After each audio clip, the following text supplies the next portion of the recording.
بسم اللہ الرحمن الرحیم۔ میزاب چینل کے معزز سامعین السلام علیکم۔ دوستو 3 دن کے بعد اسے ہسپتال سے ڈسچارج کر دیا گیا تھا۔ وہ ایک بار پھر اسی کمرے میں آ گئی تھی۔ اس مکان کے در و دیوار سے اسے خاموش چیخوں کی آواز آتی جو کبھی کسی نے نہیں سنے تھے، جو آج تک اس کے سینے میں ہی دفن تھے۔ اس کے کانوں میں وہ بین گونجتے تھے جو کبھی کسی نے نہیں سنے تھے، جو اس کی ہی سماعت میں گونجتے اسی کا ضبط توڑ دیتے تھے۔ امل اس کی ہر ضرورت کا پہلے سے زیادہ خیال رکھتی تھی۔ دارم سے وہ نہیں ملی تھی، وہ شاید اس کے سامنے ہی نہیں آنا چاہتا تھا۔ فی الحال دن گزر رہے تھے اور برق رفتار سے کبھی سست رفتاری سے۔ اس کی عدت کو 3 ماہ گزر گئے تھے۔ امل اکثر اس کے ساتھ ہی سو جاتی تھی۔ وہ اس خیال سے کہ اسی طرح کر رہی تھی، بس خود خاموش سی ہو گئی تھی۔ لمحوں میں صدیاں کیسے بیتتی ہیں اس پر انکشاف ہوا تھا۔ ایک سناٹا سا تھا جو اس کے اندر اتر گیا تھا۔ وہ نہیں جانتی تھی کہ آگے کیا ہوگا۔ اسے ایک قید سے رہائی مل گئی تھی جس سے کبھی سہاگنوں جیسا سکھ پایا ہی نہیں تھا۔ وہ اپنی عدت کے دن پورے کر رہی تھی۔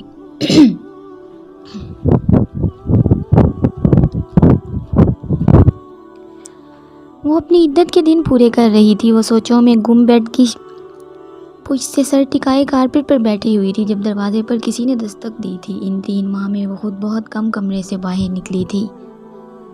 امل آج کافی دنوں کے بعد یونیورسٹی گئی تھی۔ دارم بھی اس وقت ہسپتال میں تھا۔ اس کے دل میں یکدم ہی خوف سمٹ آیا تھا۔ وہ سب کچھ بھول رہی تھی، اسے بس یہ یاد تھا کہ وہ اس گھر میں اکیلی ہے۔ امل آج کافی دنوں کے بعد یونیورسٹی گئی تھی اور دارم ہسپتال میں۔ رمیسا کسی وقت ہوتی تھی کسی وقت نہیں، اس سے کوئی تعلق نہیں رکھتی تھی۔ وہ عذورا بیبی، یہ اسی کی آواز تھی، سماعتوں میں چبھتی ہوئی آواز۔ اس کا تنفس تیز ہو رہا تھا۔ شہباز ضمیر آج 3 ماہ کے بعد پھر اس کی بے بسی کا تماشا دیکھنے موجود تھا۔ عجیب سی گھٹن تھی، سانسوں کے کانٹے سینے میں دبک کے بیٹھے ہوئے گوشت کے لوتھڑے کو زخم کرنے میں مگن تھے۔ میں چاہتا ہوں تم میرے لیے خود دروازہ کھولو، ورنہ تو میں اسپیئر کی کے ذریعے بھی سکتا ہوں۔ وہ باہر کھڑا اسے دروازہ کھولنے کا بول رہا تھا۔ اس کی آنکھوں سے آنسو قطار در قطار بہہ رہے تھے، دماغ جیسے معاوف ہو رہا تھا۔ عذورا، اسے ایک بار پھر اس کی آواز آئی تھی، ساتھ ہی دروازہ کھولنے کی بھی آواز آ رہی تھی۔ اس نے بہتی آنکھوں سے خود پر نگاہ دوڑائی۔ وہ پوری آستین کی شرٹ اور ڈھیلے سے ٹراؤزر میں ملبوس تھی۔ اس کے جسم پر دوپٹہ نہیں تھا، نہ اس کی وارڈروب میں دوپٹہ تھا۔ اسے آج پہلی بار احساس ہوا تھا کہ وہ دین سے کتنی دور ہے۔ نماز پڑھنا تو وہ بہت پہلے چھوڑ چکی تھی اور دوپٹہ اس نے کبھی استعمال نہیں کیا تھا۔ سامنے دارم کی چادر تھی، وہ بہت پہلے اس نے ٹھنڈ کی وجہ سے اسے دی تھی۔ اس نے تیزی سے وہ چادر اپنے گرد لپیٹی۔ اس نے آج سوچ لیا تھا اگر آج وہ اندر آ بھی گیا تو وہ بھاگ جائے گی۔ وہ کانپتے ہاتھوں سے دارم کا نمبر ڈائل کر رہی تھی جو مسلسل آف آ رہا تھا، شاید وہ ایمرجنسی میں تھا۔ اس نے امل کا نمبر ڈائل کیا جو آؤٹ آف ریچ بتا رہا تھا۔ اسے وحشت ہو رہی تھی۔ تمہیں لگتا ہے تم مجھ سے دور جا سکتی ہو؟ اس کی آواز پر اس نے وحشت زدہ ہو کر دروازے کی جانب دیکھا جو کھل چکا تھا۔ وہ چہرے پر وہی کریہ مسکراہٹ لیے اپنی داڑھی میں انگلیاں چلاتا اسے دیکھ رہا تھا۔ عذورا کو اس کی نظریں اپنے وجود کے آر پار ہوتی محسوس ہو رہی تھی۔ تم تو 3 مہینوں میں مزید خوبصورت ہو گئی ہو، وہ بولتے ہوئے اس کے نزدیک آ رہا تھا۔ قریب نہیں آنا، میری طلاق دے چکے ہو تم مجھے، وہ وحشت زدہ سی چیخی تھی۔ ظالم، کیا یاد کروا دیا۔ وہ ڈیل ضرور تھی مگر اتنی ضروری نہیں کہ اتنا قیمتی خزانہ میں نور ارسلان کو دے دوں۔ ابھی تو میں نے اس خزانے کی پوری قیمت بھی وصول نہیں کی، میں نے گھاٹے کا سودا کیا۔ وہ بولتے ہوئے اس کے قریب آ رہا تھا۔ اس کے وجود میں چیونٹیاں سی رینگنے لگی تھی۔ میرے قریب نہیں آنا، جان سے مار دوں گی تمہیں، وہ کانپتی ٹانگوں سے دور ہٹتی لرزتی آواز میں بولی تھی۔ واہ، تمہیں تو بولنا آ گیا ہے، صرف طلاق نہیں تمہارے منہ میں زبان دے دی ہے۔ وہ اسے بازو سے تھامتا اپنی جانب کھینچ چکا تھا۔ چھوڑو مجھے ذلیل انسان، خدا کا خوف نہیں ہے تمہیں۔ وہ بری طرح سے روتی اس سے دور ہونے کی کوشش کر رہی تھی۔ اس کی گرفت کے آگے وہ آج بھی بے بس تھی۔ اس ذلیل انسان کے ہاتھوں رسوا ہونے سے بہتر تھا اسے موت آ جاتی۔ وہ شدت سے اپنی موت کی دعائیں مانگ رہی تھی۔ تمہیں کیا لگتا ہے تم آزاد ہو گئی ہو؟ نور ارسلان کو جانتی نہیں ہو تم، تمہیں تمہاری اوقات میں رکھے گا وہ اس کے چہرے کے قریب اس کے کانوں میں سور پھونک رہا تھا۔ اس کی نظریں سائڈ ٹیبل پر رکھے چاقو تک گئی تھی جسے اس نے آج تک خود کو نقصان پہنچانے کی ہی غرض سے استعمال کیا تھا۔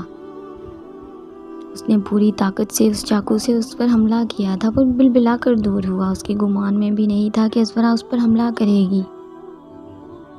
وہ اس کی شکل دیکھ کر ہی خوف سے زرد پڑ جاتی تھی، اس کی آواز سن کر اس کی گھگی بن جایا کرتی۔ وہ بے یقینی سے اپنا گھائل کندھا دیکھ رہا تھا۔ شہباز کا رخ دروازے کی جانب ہونے کی وجہ سے وہ تیزی سے کمرے سے منسلک باتھ روم کی جانب بھاگی۔ دروازہ لاک کر کے وہ بری طرح سے رونے لگی تھی، اس کا جسم خوف سے کانپ رہا تھا۔ باہر سے شہباز کے چیخنے کی آوازیں آ رہی تھی، وہ غصے سے پاگل ہو رہا تھا۔ دارم پلیز کال اٹھاؤ، وہ روتی ہوئی دارم کو کال کر رہی تھی، اس کا موبائل سوئچ آف تھا۔ یکدم ہی اس کے دماغ میں جھماکا سا ہوا تھا، اس کے پاس نور ارسلان کا بھی تو نمبر تھا، اس نے کہا تھا کہ وہ پسند کرتا ہے اسے بے ساختہ وہ دن یاد آیا تھا جب بیک یارڈ میں ڈرگس لیتے اسے نور ارسلان نے دیکھا تھا۔ آج تک اس نے اسے کوئی نقصان نہیں پہنچایا تھا، اس وقت وہی تھا جسے وہ مدد کے لیے کال کر سکتی تھی۔ اپنا رویہ، وہ تھپڑ، اس کی ڈیل سب بھول گیا تھا، یاد تھا تو بس وہ کم از کم شہباز سے بچا لے گا اسے۔ اس نے تیزی سے نور کا نمبر ڈائل کیا جو پہلی ہی بیل پر اٹھا لی گئی تھی۔ اس کی عدت ختم ہو جائے گی چند دنوں میں، اس وقت وہی تھا جسے وہ مدد کے لیے کال کر سکتی تھی۔